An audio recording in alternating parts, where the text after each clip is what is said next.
ఈ రోజున వైఎస్ఆర్ కాంగ్రెస్ పార్టీ అధ్యక్షులు అదేవిధంగా మాజీ ముఖ్యమంత్రి అయినటువంటి శ్రీ జగన్మోహన్ రెడ్డి గారి జన్మదినోత్సవం అంటే తెలుగు వారందరికీ కూడా ఎక్కడున్నా సరే ప్రపంచంలో ఎక్కడున్నా కూడా పండగ వాతావరణం కింద ఉంది. ఎందుకంటే ఆ రోజున రాజశేఖర రెడ్డి గారు అందించిన సంక్షేమ కార్యక్రమాలు దాన్ని పదింతలు చేసి జగన్మోహన్ రెడ్డి గారు ఏ రకంగా సంక్షేమ పథకాలు అందజేశారు అన్నది కూడా ప్రజలందరూ చూశారు, అవన్నీ కూడా అందుకున్నారు.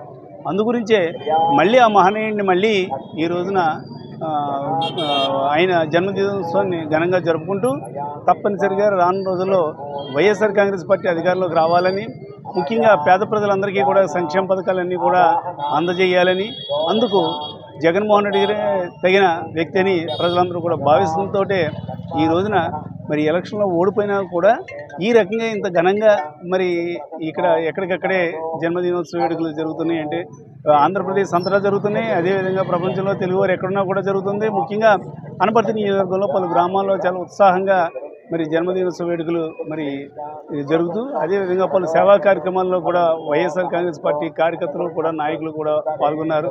ఇప్పటికీ కూడా ప్రజలు ఒకటే చెప్తా ఉన్నారు, ఆయన ఓడిపోలేదు, మా మనసుల్లో ఆయనే ఉన్నారు. కేవలం ఈవీఎం అదేవిధంగా వాళ్ళు చేసిన దగాకోరు మోసపూరిత వాగ్దానాల వల్లే మరి ఓడిపోవడం జరిగింది. కానీ ప్రజల హృదయాలు ఈ రోజుకి కూడా ఆయనే ముఖ్యమంత్రిని మరి భావిస్తున్నారు. దానికి నిదర్శనే ఎక్కడికక్కడే జరుగుతున్నటువంటి ఈ జన్మదినోత్సవ వేడుకలని ఈ సందర్భంగా తెలియజేస్తున్నాను. అదే అంతేకాకుండా మరి మనందరికీ కూడా క్రిస్మస్ అదేవిధంగా జనవరి 1 సంక్రాంతి ఈ 3 కూడా వరుసగా పండగలు. కానీ ముందుగానే మరి జగన్మోహన్ రెడ్డి గారి దినోత్సవం మరి ఒక పండగ కొత్తగా ఇది కూడా పండగ కింద లెక్క కింద మనం భావించవచ్చని ఈ సందర్భంగా తెలియజేస్తున్నాం.